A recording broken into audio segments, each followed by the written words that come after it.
अस्सलाम वालेकुम काबिल एहतराम नाजरीन, आपने कंपनी रजिस्टर्ड की, किसी वजह से आप उसे चला नहीं पाए या फैसला ये हुआ कि इसको अभी वाइंड अप कर दिया जाए, क्लोज़ कर दिया जाए, तो ये बिल्कुल लॉ में इसकी प्रिविलेज है, आप इसे बंद करवा सकते हैं, उसका प्रोसीजर है।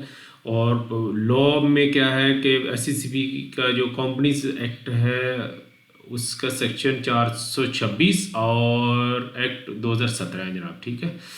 और ये रेगुलेशन को कहते हैं जी 2014, और इजी एग्जिट के नाम से है ये। अच्छा, इजी एग्जिट क्यों कर देना चाहिए, इसका मैंने प्रीवियस एक व्लॉग में भी तस्करा किया था कि इसके क्या क्या नुकसान है कि अगर आपने कंपनी रजिस्टर्ड की है और इसे चला नहीं रहे और उसकी कंप्लायंस ही नहीं कर रहे, तो इसको मैं एक दफ़ा दोबारा शो कर देता हूँ। इससे सिंपली ये होगा कि कंपनी ना सिर्फ एससीसीपी और एफबीआर में ब्लैक लिस्ट होगी होगी, क्योंकि कंपनी रजिस्टर्ड होती है डायरेक्टर्स और सीईओ के सीएनआईसी पे। उनके सीएनआईसी जब डिफ़ॉल्टर होंगे तो वो न्यू कोई बिज़नेस नहीं कर सकेंगे, बिजनेस मीन को कंपनी के डायरेक्टर नहीं हो सकेंगे।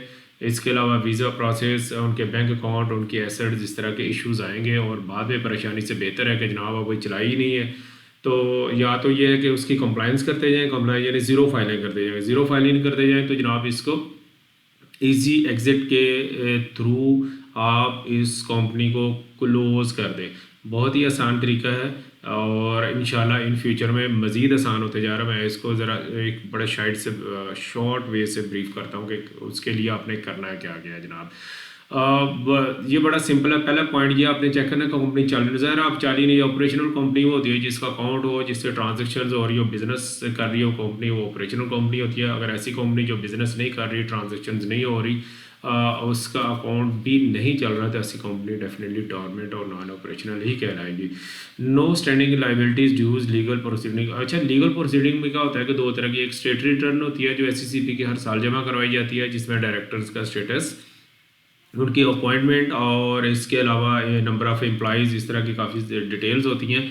और साथ ही साथ एफबीआर की जो टैक्स रिटर्न है एनुअल, जैसे हम इंडिविजुअल की सितंबर से अक्टूबर और जुलाई में जमा करवाते हैं, तो जो कंपनीज़ के end of the December last date होती है तब तक जमा करवानी होती है। थर्ड वो वही कह रहा है टैक्स रिटर्न है, कंप्लायंस, एफबीआर, पीआरए। अच्छा, ये पीआरए लिखा हुआ है, अगर सिंध में कंपनी है तो डेफिनेटली वो एसआर भी होगा, अगर बलूचिस्तान में तो बीआरए होगा, और अगर केपी की तो केआरए होगा। वहाँ की जो टैक्स रिटर्न्स है डेफिनेटली वहाँ पे रजिस्ट्रेशन कंपनी की बाय डिफ़ॉल्ट होती है, तो वो आपने टाइमली जमा करवानी है। अगर नहीं जमा करवाई तो एक साथ ही जमा करवा के उनका सर्टिफिकेट लेंगे। बोर्ड ऑफ रेजुलेशन, डेफिनेटली ये कंपनीज़ है, आपने उसको ख़त्म करना है, तो डायरेक्टर्स में 3 भी हो सकते हैं, 4 भी हो सकते हैं, 5 भी हो सकते हैं। तो ये नहीं है कि एक ही बंदा डिसाइड करे जाके एप्लीकेशन जमा करा दे, तो ऐसा नहीं होगा। बाकायदा एक बोर्ड ऑफ रेजुलेशन पास किया जाएगा और उसमें क्या होगा कि सारे जनाब रजामंदी ज़ाहिर करेंगे कि ठीक है जी जनाब, हम ये कंपनी बनाई थी, सो एंड सो रीज़न की वजह से हम इसको ख़त्म कर रहे हैं। सारे जनाब बाकायदा साइन करेंगे, एफिडेविट पे साइन करेंगे जनाब, ठीक है जी।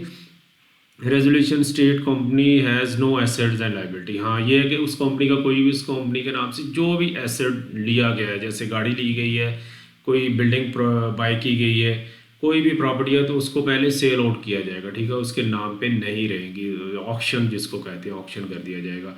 और लाइबिलिटी मीन उसने किसी बैंक से लोन लिया हुआ है या किसी फर्द वाहद से लोन लिया हुआ है, किसी डायरेक्टर से लोन लिया गया, तो वो भी जनाब ख़त्म किया जाएगा, उस बैंक से सर्टिफिकेट लिए जाएंगे। फिर मरहला आएगा जनाब एप्लीकेशन टू एससीसीपी। एससीसीपी में फॉर्म कौन सा है जी, E2 फॉर्म होता है, वहाँ पे अप्लाई करेंगे जाके। लेकिन इस वक्त ये फ़िलहाल ये अवेलेबल नहीं, क्योंकि ये सारा ऑनलाइन अवेलेबल हो गया। किसी की अर्जेंट रिक्वायरमेंट है तो वो ये इस प्रोसीजर को फॉलो कर सकते हैं।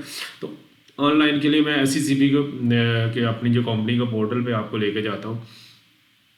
कोई भी जनाब कंपनी है उसकी आप प्रोफाइल खोलें, प्रोफाइल में प्रोसेस में जाएं, तो इस तरह के जो टैब्स हैं नज़र आएंगे। इस टैब में से आप देखें तो ये सेकंड लास्ट जो टैब है, कंपनी इजी एग्जिट स्कीम, आप यहाँ पे क्लिक करेंगे। क्लिक करने के बाद डेफिनेटली ये जो चलान जो बनाने के कह रहे हैं, तो ये बने बनाए हुए इंशाल्लाह अवेलेबल होंगे। फ़िलहाल ये यहाँ पे अवेलेबल नहीं है, ये चल नहीं रहा। इंशाल्लाह उम्मीद है आने वाले दिनों में एससीसीपी इस पे काम कर रहे हैं और ये सारे टैब ओपन हो जाएंगे। फिर हम ये जो मैनुअल बहुत सारी जो क्रॉसपॉन्डिंग है वो हमारी कम हो जाएगी। यहीं से हम सारी चीज़ें कुछ यहाँ पे रेडीमेड हमें मिल जाएंगे और कुछ जो हम बोर्ड ऑफ रेजोल्यूशन है उनके ऊपर अपलोड करके अप्लाई कर देंगे। और आप दुनिया के किसी भी कोने में घर में बैठे हुए हैं जनाब, अपनी कंपनी को बड़े जैसे ऑनलाइन रजिस्टर्ड होगी थी इसी तरह ऑनलाइन ये जनाब एग्जिट भी हो जाएगी, डिलीट भी हो जाएगी। अच्छा, हम चल रहे थे मज़ीद जो प्रोसेस था, 1-2 बातें रह गई थी वो भी बताते हैं। तो ये फ़िलहाल मैंने कह दिया। अच्छा, कंपनी समिट ये हो गया। Affidavit from director confirm to no liability, ये नहीं करो, ये अटैचमेंट है, ये फॉर्म है ना जो साथ होंगे। एफिडेविट जितने डायरेक्टर्स हैं, 2 हैं, 3 हैं, 8, 10 सबके जनाब एफिडेविट लगेंगे कि हमारा कंपनीज की तरफ कोई वाजिबुल अदा रकम नहीं है या उनकी नहीं है। अच्छा, ये है जी ऑडिट मैनेजमेंट रिकॉर्ड। अच्छा, अगर अकाउंट्स बने हुए हैं तो वो ऑडिट भी करवाए जाएंगे, ठीक है। और इसके अलावा अगर कंपनी के नाम पे अकाउंट है तो बैंक से जिस तरह मेंटेनेंस सर्टिफिकेट लिया जाता है उसी तरह बैंक क्लोजियर सर्टिफिकेट भी लिया जाएगा। और एक है tax clearance certificate from FBR से एक सर्टिफिकेट लिया जाएगा डेफिनेटली एफबीआर की। अगर आपकी टैक्स रिटर्न जमा है तो वो, अगर पेंडिंग कोई टैक्स नहीं है तो वो सर्टिफिकेट आप एफबीआर से लेंगे कि जनाब इस कंपनी ने किसी किस्म का जो आउटस्टैंडिंग है टैक्स नहीं है। ये सारी चीज़ें लगा के आप इजी एग्जिस्ट इंशाल्लाह हो जाएंगे। तो ये चीज़ें माइंड में रखिएगा, घबराने की ज़रूरत नहीं है कि जनाब रजिस्टर्ड कर लिए तो अब क्या हो गया, डंकी लगा के मुल्क ही छोड़ना पड़ जाए, ये हो जाए, ऐसी कोई बात नहीं है।